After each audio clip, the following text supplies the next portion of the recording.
on Lincoln Avenue, and we'd stand in front of liquor stores and try to get adults to go in and buy liquor for us. This was always a very dramatic process. Because we were 13, we looked 9. We'd be sitting out there like little Charles Dickens urchins, just like, sir, please, sir, please. They'd sometimes try to give me money. I go, no, I give you money. And you buy me beer in this store, the one where the cashier is watching this entire exchange through the window. In 8th grade once, I said to my friends, I go, we should only ask couples on dates, because the guy will want to buy beer for us to look cool in front of the girl.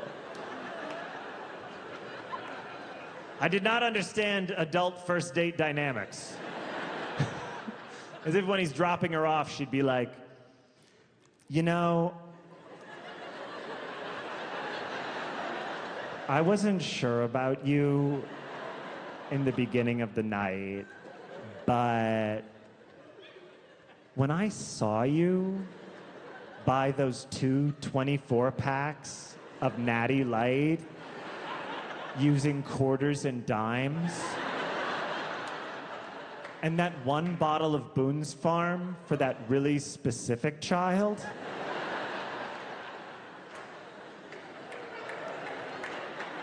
I was like, this guy might be a keeper. I started doing drugs when I was 14 with my 2 best friends, John and John. They're not me, they're other people. They were both named John. There was John O'Brien, John McNulty, and then me. My name is John Mulaney. And if you didn't know that, you were probably in rehab with me. One time when we were 16, me, John, and John, we were in a parking lot at night, and we were smoking a joint. We were getting high, and then a police car pulled in out of nowhere, like, ow, ow. We went, shit. And we threw the joint we had down a sewer, and we got rid of all of our weed. But they still called us over and made us put our hands on the patrol car. They're like, line up and put your hands on the hood. So the 3 of us line up, and we put our hands on the patrol car.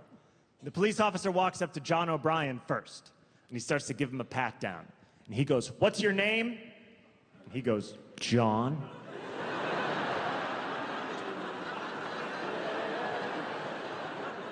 Then he goes to John McNulty. Starts to give him a pat down. He goes, what's your name? He goes, John. Then he got to me. Before he gave me a pat down, he leaned in and whispered in my ear, your name better fucking not be John.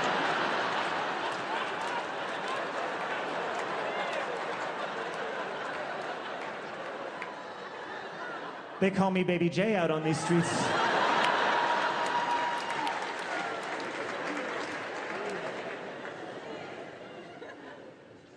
One thing you do in rehab, you sit down with your counselor and you go through your phone, and a lot of times they'll have you delete and block any drug dealers or any bad influences, numbers that you have.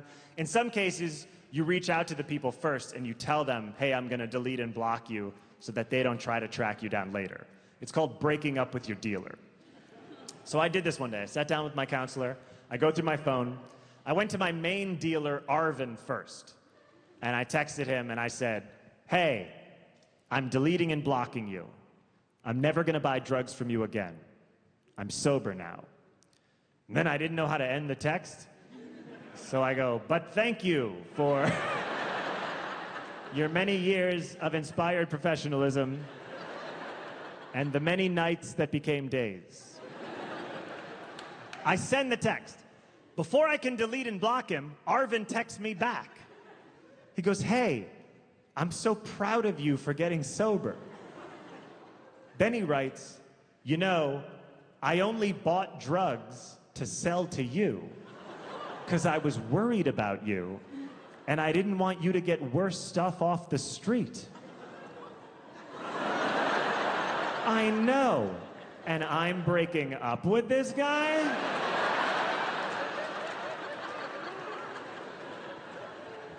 So I can't delete him now. I text him back. I go, you sweet man. I say, you only bought drugs to sell to me? He says, yeah. I say, did you sell drugs to other people? He says, no. Then I say, hey, this is a weird time to ask, but are you a drug dealer? He goes, no, I'm a painter. We talked about this.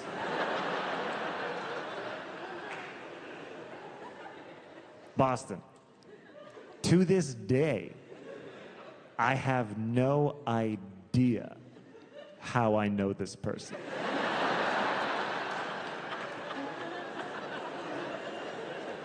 So I text him back and I say, how did it come to be that you sell me drugs? And he wrote back, I don't know. You just kept asking.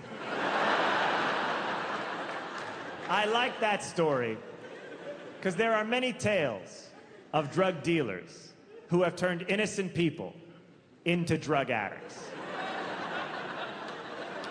I might be the first drug addict to turn an innocent man into a drug dealer, and that is the promise of Dare.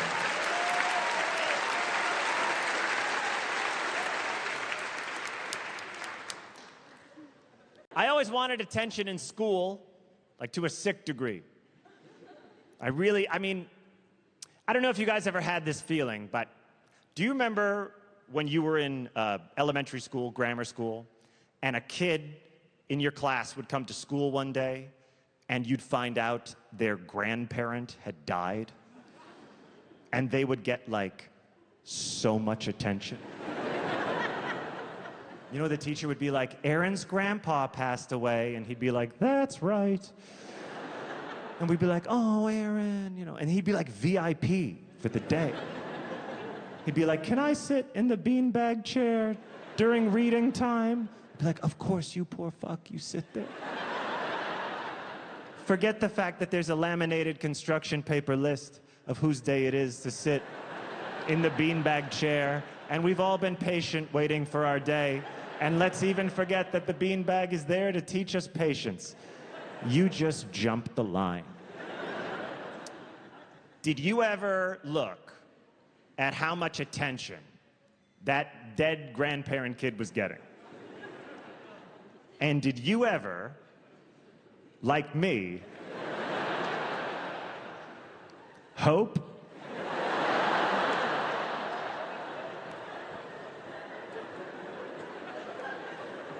or maybe even pray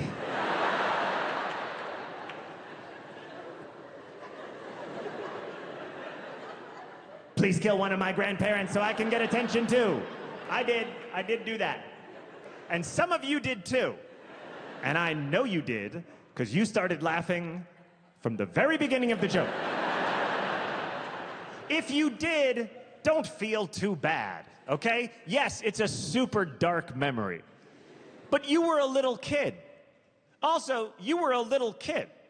So you probably still had like 4 grandparents. This is a lot of grandparents. Is this too many? I don't know, I'm asking. Look, goddammit, I'm not saying you pray to kill one of the important ones. You don't want to kill your mom's mom, too special of a relationship.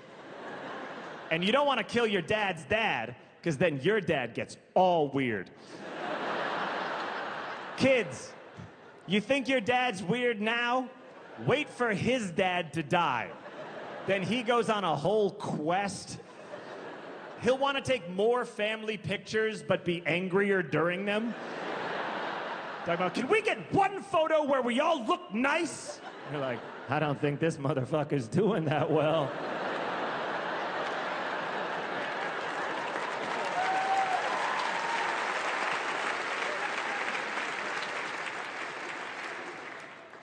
So you don't want to kill one of the important ones.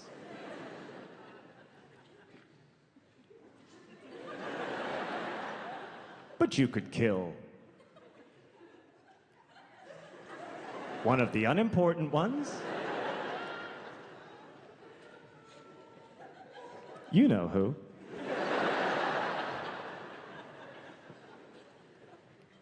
You...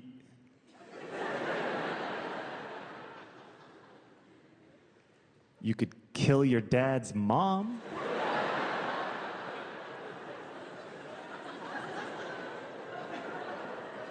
Who even knew your dad had a mom? It doesn't seem like she did a very good job.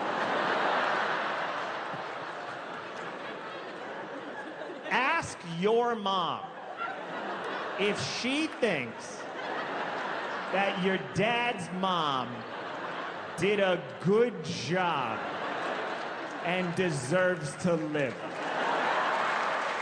Of course not. She is an unpleasant older lady. She's never done nothing for no one. But she could now.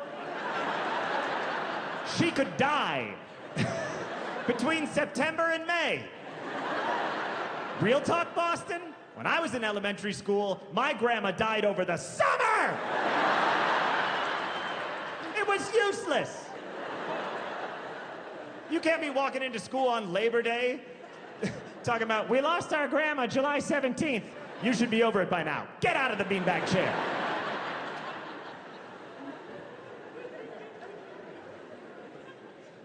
Well, I apologize for beginning the show on such a dark note.